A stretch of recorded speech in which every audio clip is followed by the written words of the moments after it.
Hi everyone. ಬರೀ ತರಕಾರಿ ಬೇಳೆ ಸಾರು ತಿಂದು ಬೇಜಾರಾದಾಗ ಅವಾಗವಾಗ ಈ ರೀತಿ ಜಜ್ಜಿದ ಮೂಲಂಗಿ ಅಥವಾ ಜಜ್ ಮೂಲಂಗಿ ಮಾಡ್ಕೊಳ್ಳಿ, ತುಂಬಾನೇ ಚೆನ್ನಾಗಿರತ್ತೆ. ಮುದ್ದೆಗೆ ಅನ್ನ ಜೊತೆಗೂ ತುಂಬಾನೇ ರುಚಿ. ಅಡ್ಗೆ ಮಾಡ್ಕೊಳ್ಳೋಕೆ ಬೇಜಾರು ಅಂತ ಅನಿಸ್ದಾಗ ದಿಢೀರಾಗಿ ಮಾಡ್ಕೋಬಹುದು. ಕೆಲವೇ ಸಾಮಗ್ರಿಗಳನ್ನ ಬಳಸಿ ಕ್ವಿಕ್ ಆಗಿ ತಯಾರಾಗತ್ತೆ. ಬೇಕಾದ್ರೆ ವಾರದಲ್ಲಿ 2-3 ಸಲ ಮಾಡ್ಕೊಂಡ್ರು ಬೇಜಾರಂತ ಅನ್ಸಲ್ಲ, ಅಷ್ಟು ರುಚಿ. ತೃಪ್ತಿಯಾಗಿ ಊಟ ಮಾಡಿದ ಅನುಭವನೂ ಕೊಡತ್ತೆ. ಹೊಸದಾಗಿ ಅಡಿಗೆ ಕಲಿತಾ ಇರೋರು, ಬ್ಯಾಚುಲರ್ಸ್ಗಳು ಕೂಡ ತುಂಬಾನೇ ಈಸಿಯಾಗಿ ಮಾಡ್ಕೋಬಹುದು. ಹಾಗಿದೆ ಬನ್ನಿ, ಇಷ್ಟು ಸಿಂಪಲ್ ಆಗಿ ಮಾಡ್ಕೊಳ್ಬಹುದಾದ ಅಷ್ಟೇ ರುಚಿಯಾದ ಜಜ್ ಮೂಲಂಗಿ ಹೇಗ್ ಮಾಡೋದು ಅಂತ ನೋಡೋಣ. ಜಜ್ ಮೂಲಂಗಿಯಲ್ಲಿ ನಾವು ಮೂಲಂಗಿನ ಬೇಯಿಸ್ಕೊಳ್ಳೋದಿಲ್ಲ, ಹಸಿದೇನೆ ಬಳಸ್ತೀವಿ. ಆದ್ರಿಂದ ಆದಷ್ಟು ಎಳೆ ಮೂಲಂಗಿನೇ ತಗೊಳ್ಳಿ. ನಾನಿಲ್ಲಿ ಒಂದು 3 ಎಳೆ ಮೂಲಂಗಿದು ಸಿಪ್ಪೆ ತೆಗೆದು ಸ್ವಲ್ಪ ಸಣ್ಣ ಸೈಜ್ನಲ್ಲಿ ಕಟ್ ಮಾಡ್ಕೊಂಡಿದ್ದೀನಿ. ಈ ಕಟ್ ಮಾಡ್ಕೊಂಡಿರೋ ಮೂಲಂಗಿನ ಜಜ್ಜಿ ಇಟ್ಕೋಬೇಕು. ಅದಕ್ಕೆ ಇದನ್ನ ಜಜ್ ಮೂಲಂಗಿ ಅಂತ ಹೇಳೋದು. ತುಂಬಾ ಜಜ್ಕೊಳ್ಳೋದು ಬೇಡ, ಒಂದು 2-3 ಸಲ ಕುಟ್ಟಿ ಇಟ್ಕೊಳ್ಳಿ. ಜಸ್ಟ್ ಮೂಲಂಗಿ ಸ್ವಲ್ಪ ರಸ ಬಿಟ್ಕೊಂಡ್ರೆ ಸಾಕು. ಇದೇ ರೀತಿ ನಾನು ಎಲ್ಲ ಮೂಲಂಗಿನ ಜಜ್ಜಿ ಇಟ್ಕೊಂಡಿದ್ದೀನಿ. ಮೂಲಂಗಿ ಈ ರೀತಿ ರಸ ಬಿಟ್ಕೊಂಡ್ರೇನೆ ಆ ರಸದಿಂದ ಗೊಜ್ಜಿಗೆ ರುಚಿ ಬರೋದು.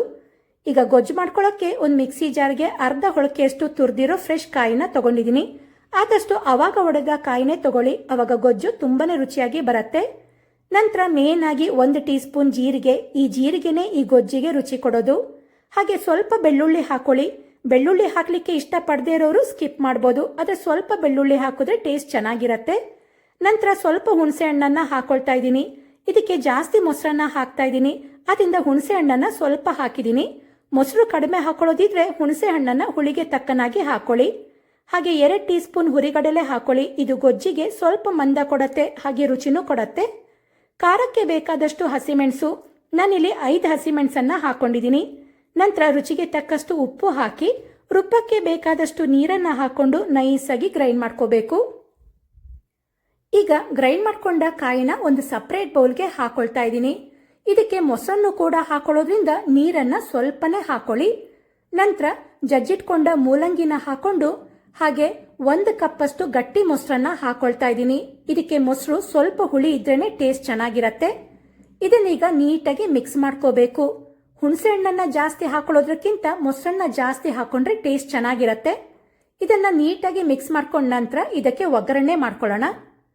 ಒಗ್ಗರಣೆಗೆ ಒಂದು ಪ್ಯಾನ್ ನಲ್ಲಿ 2 ಟೀ ಸ್ಪೂನ್ ಎಣ್ಣೆ ಕಾಯಿಸಿ.